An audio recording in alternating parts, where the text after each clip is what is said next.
এসেছে শীতকাল। শীত মানেই আমাদের বেশ আনন্দ এবং প্রফুল্লর একটি সময়। প্রচুর শীত হয় এবং এই সময় বেড়ানোর একটা আমেজ, সবার ভিতরে একটা উৎসব ভাব থাকে। এই শীতকালে আমাদের নানান ধরনের অসুখ-বিসুখ হয়ে থাকে মূলত ধুলোবালিগুলোর কারণে।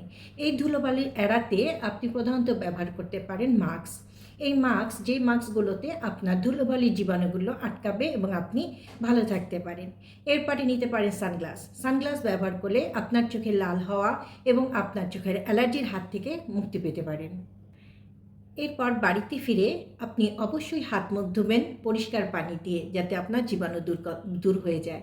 অর্থাৎ বাইরে যেহেতু প্রচুর ধুলাবালি চলছে, আপনি কুসুম গরম পানি দিয়ে আপনার হাত মুখ পরিষ্কার করুন এবং অন্যান্য জায়গায় আপনি স্পর্শ করুন, যাতে কিনা আপনার রোগ জীবাণু কম ছড়াবে।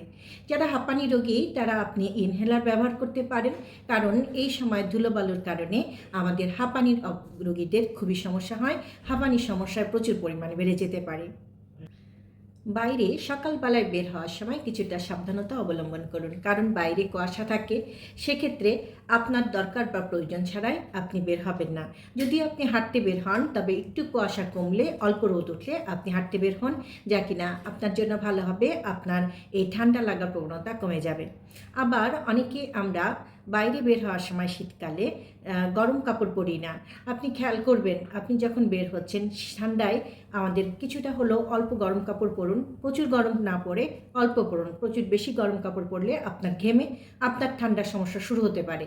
তাই যতটুকু শীত আপনার লাগছে, সে তুলনায় অল্প পরিমাণে কাপড় পরিধান করুন, যেটাতে কিনা আপনার শীত মেটে। বেশি পরিমাণ পরিধান করলে আপনার ঘেমে আপনার ঠান্ডা লেগে যাবে এবং আপনি অসুস্থ বোধ করবেন। আপনার বাড়ির আশেপাশে পরিষ্কার রাখুন, বাড়ির ঘর পরিষ্কার রাখুন। ধুলোবালু যাতে না জমে, সেক্ষেত্রে কিছুদিন পরপর বা কিছু সময় পরপর আপনি আপনার ঘরের আসবাবপত্র পরিষ্কার করুন, যেখানে ধুলো জমে। এই ধুলোগুলো আপনার শরীরের জীবাণুর কারণ হতে পারে এবং অ্যালার্জির কারণ হতে পারে।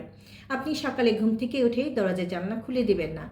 অল্প রোদ উঠলে আপনি দরজা জানলা খুলুন, সেক্ষেত্রে আপনার ঠান্ডা বাতাস বা ঠান্ডা লাগার প্রবণতা কিছুটা কমতে পারে। তাই শীত এসেছে শুধু উৎসব নয়, এ সময় নিজেকে ভালো রাখতে হলে কিছুটা সাবধানতা অবশ্যই অবলম্বন করা খুবই জরুরি। কারণ শীতে রয়েছে প্রচুর পরিমাণে ধুলোবালু, ময়লা এবং জীবাণু। এই জীবাণু আমাদের নানান রকম অসুবিধার কারণ হতে পারে। তাই আসুন আজই সাবধান হই। ভালো থাকুন। ধন্যবাদ।